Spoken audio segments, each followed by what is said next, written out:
बहुत परिचित सुदर्शन सिंह का लेख आता था, पढ़ो समझो और करो। एक बार मुजफ्फरनगर उत्तर प्रदेश में उनसे चर्चा हुई।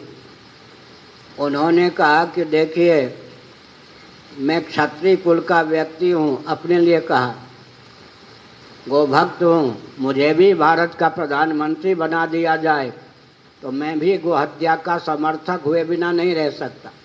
हमने कहा ऐसा कैसे? उन्होंने कहा, आयु में वो मुझसे बहुत बड़े थे लेकिन मेरे पर बहुत आस्था रखते थे। उन्होंने कहा कि जब कोई भारत का प्रधानमंत्री बनता है या बनाया जाता है, 6 महीने की सीमा में उसके पास गुप्त संदेश आ जाता है। उसके कानों के पास एक विचित्र आवाज़ गूंजने लगती है, नेहरू जी की तरह प्रसिद्धि चाहिए या मौत चाहिए। अगर हमारे यंत्र बनकर तुम भारत में प्रधानमंत्री का दायित्व नहीं पालन करोगे तो मारे जाओगे। अगर हमारा यंत्र बन करके काम करोगे, किसी भी पार्टी के हो, कोई बात नहीं, नेहरू जी या उनसे भी अधिक ख्याति तुम्हारी होगी।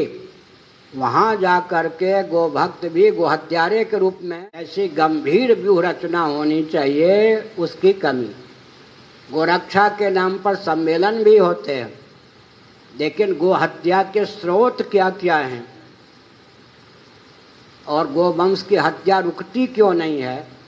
क्योंकि सन 66 भी तिहाड़ जेल में 52 दिनों तक बंद था और हमारे पूज्य गुरुदेव स्वामी करपात्री जी महाराज के को मारने की योजना थी। तिहाड़ जेल में खूनी कैदियों को 24 घंटे पहले लोहे के डंडे देकर छोड़ दिए गए थे।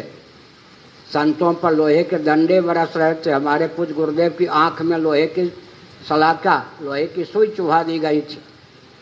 तो जो यातना स्वतंत्र भारत में गोभक्तों को प्राप्त हुई है, 1400 गोभक्त जो कि शांत होकर केवल गोवंश की रक्षा पर प्रवचन सुन रहे थे, उनको गोली से भुनवा दिया गया।